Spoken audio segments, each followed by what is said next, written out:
آپ جو مرضی کر لیں، جو بدگماش لوگ ہوتے ہیں، جو ظالم لوگ ہوتے ہیں، جو برے لوگ ہوتے ہیں، وہ تو اعتراض کبھی بھی ختم نہیں کرتے۔ تو کوئی شخص یہ سوچ لے کہ میرے اوپر کوئی اعتراض نہ کر سکے، تو ایسا کائنات کے اندر کوئی شخص نہیں پایا جاتا کہ جس پر آج تک کسی نے کوئی اعتراض نہ کیا ہو۔ وہ جو مرضی کر لے، اس کے معترض ضرور ہوں گے۔ لوگ خدا کے وجود کا انکار کرتے ہیں اور اس کے کاموں پر معترض ہیں، تو میں اور آپ کیا ہوتے ہیں؟ تو ہم نے یہ دیکھنا ہوتا ہے کہ ہم جس سمت جا رہے ہیں وہ سمت درست ہے، اس میں ہمارا نفس شامل تو نہیں ہے، ہماری خواہشات، ہماری آرزویں، ہماری تمنائیں، انہوں نے ہمیں غلام تو نہیں بنا لیا ہوا۔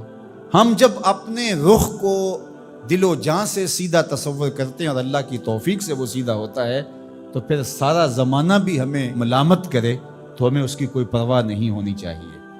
اور یہ آرزو کہ کوئی میری بات پہ معترض نہ ہو، ہاں آپ کو یہ ضرور کرنا چاہیے کہ آپ خام خواہ اپنے آپ کو اعتراض اور ملامت کی جگہ پہ نہ کھڑا کریں۔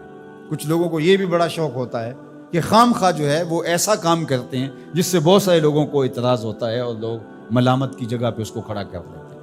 اتقوا مواضع التہم، میرے حضور علیہ السلام نے ارشاد فرمایا کہ تہمت کے لگنے کی جگہ سے بھی بچو۔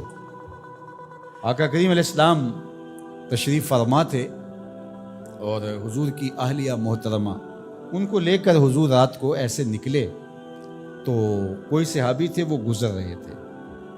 تو آقا کریم علیہ السلام نے ان کو پھر کہا کہ میرے ساتھ میری اہلیت ہے۔ تو انہوں نے کہا حضور ہمارے حاشیہ خیال کے اندر بھی کوئی اور بات نہیں آ سکتی۔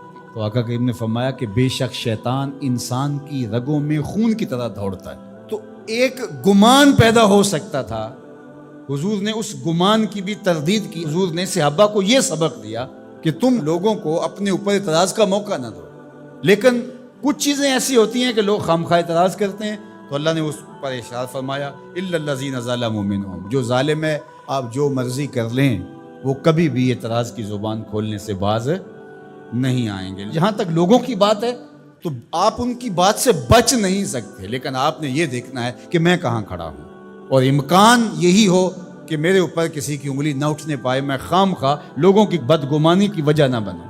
لیکن ظالم، متشدد، سخت مزاج اور حسد، بغض اور کینہ رکھنے والے لوگ، ان سے آپ نہیں بچ سکتے۔ جب پیغمبر، رسول، نبی، حتیٰ کہ آپ نے سنا کہ انہوں نے کہا کہ ہمارا جبریل سے بھی اختلاف ہے۔